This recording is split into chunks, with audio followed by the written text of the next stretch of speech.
Hello, welcome back to my channel Indradipa lifestyle. আশা করছি তোমরা সকলে খুব ভালো আছো, আমিও ভালো আছি। শুরু করতে চলেছি একটা নতুন ভিডিও। বেশ কিছুদিন হলো নিজের ঘরটাতে আর আমরা ছিলাম না, মানে নিজের ঘরে না থাকলে পরে ঘরের যা অবস্থা হয় আর কি। বেশ কিছুদিন বলতে বেশ কয়েক মাস হয়ে গেল ঘরটাতে আমরা ছিলাম না। তো বাড়িতেও এসেছি আজ 2-3 দিন হয়ে গেল, কিন্তু সেইভাবে আমার ঘর বাড়ি পরিষ্কার করা হয়নি। কেননা সুনুমাকে নিয়ে এক জায়গা থেকে আরেক জায়গায় মানে আসলে পরে বাচ্চাদের তো জানোই কান্নাকাটি শুরু হয়ে যায়, মানুষ চিনতে পারে না। তো আজ একটু ঘুমিয়েছে, তো আমি আজকে পরিষ্কার করে নেবো।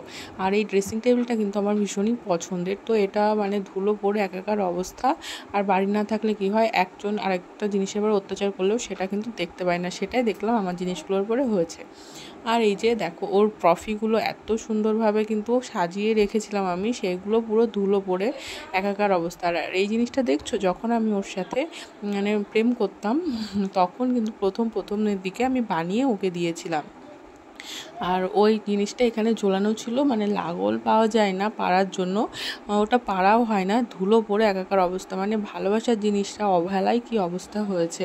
তো আমি মোটামুটি পরিষ্কার করে নিলাম, কারণ এখন আমার ওয়েটটা অনেকটাই বেড়ে গেছে। তো আমি চেয়ারে ওঠার সাহসটা নিলাম না, যদি পড়ে যায় ভেঙে যায় এই জন্য। তো বেডশিট চেঞ্জ করে নিলাম, আর আমি মোটামুটি ওর ট্রফিগুলো আর ফটোগুলো পরিষ্কার করে তারপরে আবার সেগুলো সেট করে নিয়েছি। তো দেখো, এই যে আমার কিছু পছন্দের ফটো, এই যে ওর পাপা আমার কোলে নিয়ে রয়েছে, ওটা কিন্তু আমার ভীষণই পছন্দের ফটো। আর এই দেখো আমার একটা ট্রেনিং সেন্টারে তারপরে সুনুমা ঘুমিয়ে পড়েছিল, আর আমি এদিকে স্নান করে চলে এসেছি। স্নান করে রেডি হয়ে গেছি। আর এবারটা সুনুমা দেখো উঠেও পড়েছে, আর ওর দিদিভাই খেলা করছিল ওর সাথে। তো যখন আমি ওর ভিডিওটা করছিলাম, তখন ওর দিদিভাই বলছে যে আমিও ওর সাথে ফটো তুলবো।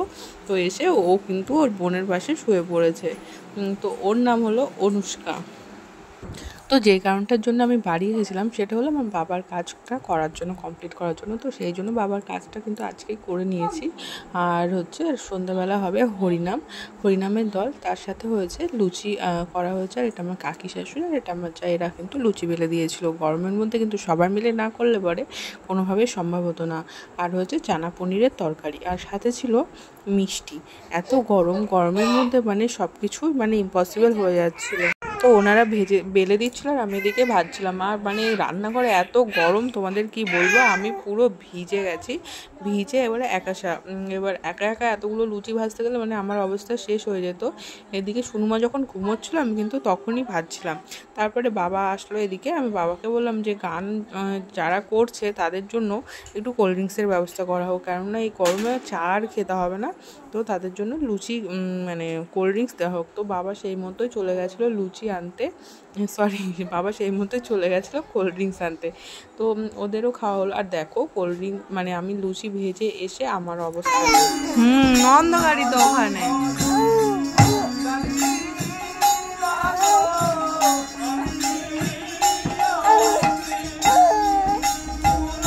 তো গান টান শেষ হয়ে যাওয়ার পরে ওনাদেরকে খেতে দেওয়া দিচ্ছিল, কেননা এত গরম পড়েছে, গরমের মধ্যে বেশিক্ষণ গান করাটাও মানে অসম্ভব ব্যাপার হয়ে যাচ্ছিল।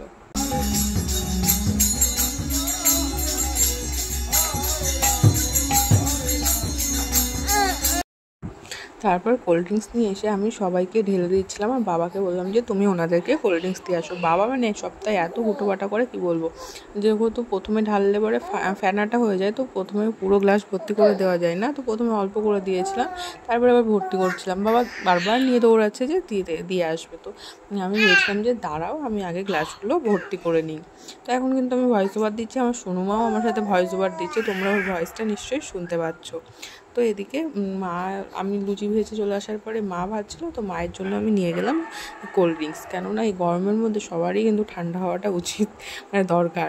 আর এই দেখো এতগুলো লুচি ভাজা হয়েছে, প্রায় 5 কিলো আটার লুচি কিন্তু ভাজা হয়েছে। আর মানে এত গরমের মধ্যে না লুচিটা খেতেও কিন্তু মানে অনেকেই ভয় পাচ্ছে, তার জন্য লুচি কিন্তু অনেকটা এক্সট্রা হয়ে গেছিলো।